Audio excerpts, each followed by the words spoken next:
So Pawan Kalyan గారు కొన్ని comment చేశారు. మన దేశంలో ఉంటూ ఎవరైతే పాకిస్తాన్కి సపోర్ట్గా మాట్లాడుతున్నారో వాళ్ళందరూ కూడా అక్కడికే వెళ్ళిపోయిన విధంగా కొన్ని కామెంట్ చేశారు. సో దానికి మీరు సపోర్ట్ చేస్తారా? దానికి నేను ఇప్పట్లో అంటే ఇంతకు ముందుకు అటాక్ జరగకముందు అయితే సపోర్ట్ చేసేవాడినేమో.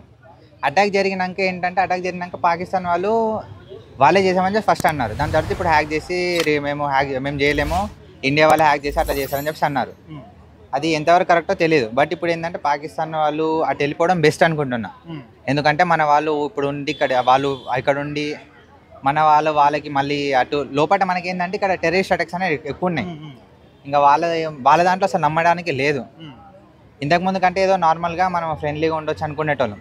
బట్ ఏంటంటే ఇప్పుడు ఆ టెర్రరిస్ట్ అటాక్ని కూడా సపోర్ట్ చేసుకుంటూ మాట్లాడడం అనేది అసలు చాలా బాధగా అనిపిస్తుంటుంది. ఇప్పట్లో నేనైతే దానికి పవన్ కళ్యాణ్ అన్నకైతే సపోర్ట్ అయితే చేస్తాను. చాలా మంది మన ఇండియాలో ఉంటూ పాకిస్తాన్కి సపోర్ట్ చేస్తూ మాట్లాడుతున్నారు. సో వాళ్ళని దేశ ద్రోహులు అనుకోవచ్చా? అంటే అంత పెద్దగా అయితే అనలేము. బట్ ఏంటంటే ఆల్మోస్ట్ అంతే, దేశద్రోహులే. ఎందుకంటే అటాక్ అయ్యింది, 26 మెంబర్స్ చనిపోయారు.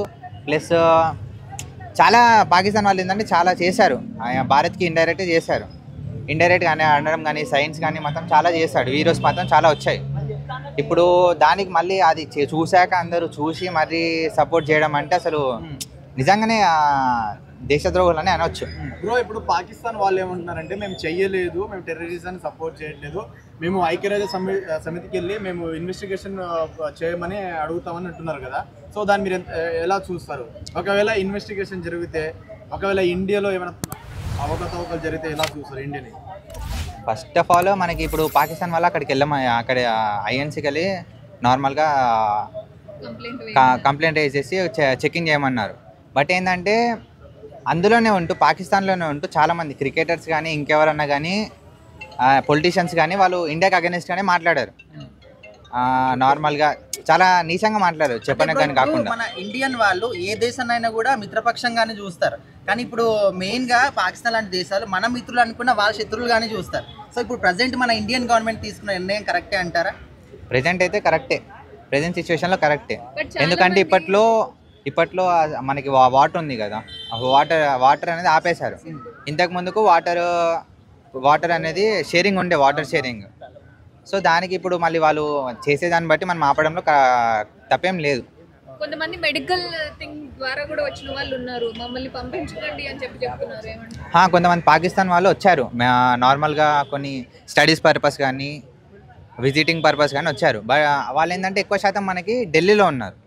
ఢిల్లీలో ఉండడం వల్ల ఇప్పుడు ఇక్కడ హైదరాబాద్ నుంచి ఆల్రెడీ 4 మెంబర్స్ ఉంటే 1 మెంబర్ వెళ్ళిపోయారు. నిన్న వచ్చేసి 3 మెంబర్స్ వెళ్ళిపోయారు ఆల్మోస్ట్. ఇంకా అందరు వెళ్ళిపోయారు హైదరాబాద్ నుంచి. ఢిల్లీలో ఉన్న వాళ్ళకైతే ఇప్పుడు మెడికల్ పర్పస్ మీద వచ్చిన వాళ్ళకైతే గవర్నమెంట్ ఏదో ఒకటి చేయాలి. నార్మల్గా అయితే మనము ఏం అనలేము. ఇండైరెక్ట్ గా చాలా మంది పాక్ బస్తీలో 200 మంది పాకిస్తానీలు ఉన్నారు అని చెప్పి పోలీసులు కూడా బందోబస్తు పెట్టారు. ఇప్పుడు చెకింగ్స్ ఎక్కడికక్కడ చెకింగ్స్ అవుతున్నాయి. ఇప్పుడు ఇక్కడ కానీ టోల్ గేట్స్ దగ్గర కానీ ఎక్కడికక్కడ చెకింగ్స్ అవుతున్నాయి. ఎందుకంటే ఇప్పుడు వార్ అయ్యే ఛాన్సెస్ ఉన్నాయి. సో దానికి చెకింగ్స్ ఉన్నాయి, మొత్తం చెకింగ్ చేసుకుంటూ ఉన్నారు. పాత బస్తీలో అంటే ఆల్మోస్ట్ ముస్లిమ్స్ ఉంటారు. ముస్లిమ్స్ అందరూ పాకిస్తాన్ వాళ్ళని చెప్పేసి అనలేం. దాంట్లో ఆల్మోస్ట్ చాలామంది ఇండియాకి సపోర్ట్ చేసే వాళ్ళు ఉన్నారు. ఇప్పుడు ఓవైసీ కూడా ఉన్నారు, ఓవైసీ కూడా ఇండియాకి సపోర్ట్ చేస్తున్నాడు. పాకిస్తాన్ అది ఆడి చేయనప్పుడు చైనా నుండి అన్నీ మారిన ఆయుధాలు ఎందుకు ఉంటుందంటారు? అంటే ఇప్పుడు నార్మల్గా మనం సీజ్ ఫైర్ ఎత్తడం కానీ ఇంకా కొన్ని వాటర్ ఆపేసి మనం దాని దగ్గరికి మేము ఐఎన్ఎస్ విక్రాంత్ని పంపించాం కదా, షిప్ని పంపించడంలో వాళ్ళకి ఏంటంటే వాళ్ళు వారికి ఏమని చెప్పేసి వాళ్ళు అనుకుంటున్నారు. బట్ ఏంటంటే వాళ్ళకి తెలుసు, వాళ్ళ పొలిటీషియన్స్లో మన టెర్రరిస్ట్ అటాక్ని సపోర్ట్ చేసే వాళ్ళు ఉన్నారు వాళ్ళ పొలిటీషియన్స్లో.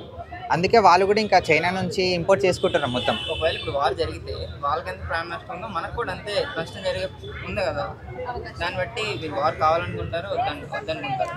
నేనైతే వార్ అయితే వద్దనుకొని వాళ్ళు కాశ్మీర్ని వదిలేస్తే బెటర్. వాళ్ళు పాకిస్తాన్ వాళ్ళు మొత్తం పీఓకే అని కానీ చనిపోయిన వాళ్ళకి న్యాయం అంటే మనము టెర్రరిస్ట్ని పట్టుకోవాలి. కానీ పాకిస్తాన్లో కూడా ఇన్నోసెంట్ పీపుల్స్ ఉన్నారు. వాళ్ళని కూడా శిక్షించడంలో అంటే మనకి తప్పేది. టెర్రరిస్ట్ని బట్టి వాళ్ళ దాంట్లో అందరినీ హింసించడం అని తప్పదు. వాళ్ళకి బుద్ధి చెప్పాలంటే ఏం చేయాలి? నదీ జలాలను అంటే ఇచ్చేయమని చెప్తున్నారు. యుద్ధం కూడా చేయొద్దు అంటున్నారు. మరి ఏం చేయాలి వాళ్ళకి బుద్ధి చెప్పాలంటే? వాళ్ళకి బుద్ధి చెప్పాలంటే ఇంకా అంటే వాళ్ళు ఎక్కడ తగ్గట్లేదు, తగ్గే ప్రయత్నం చేయట్లేదు. కౌంటర్ ఇస్తున్నారు. అదే కౌంటర్ రీకౌంటర్ ఇస్తున్నారు కదా, దీన్ని బట్టి మీరు ఏమంటారు? వాళ్ళు కౌంటర్కి రీకౌంటర్ ఇచ్చే దాన్ని బట్టి చూస్తుంటే మనము వాళ్ళు కూడా వారికి వెళ్ళే ఛాన్సెస్ ఉన్నాయి అనిపిస్తుంది ఒక్కొక్కసారి.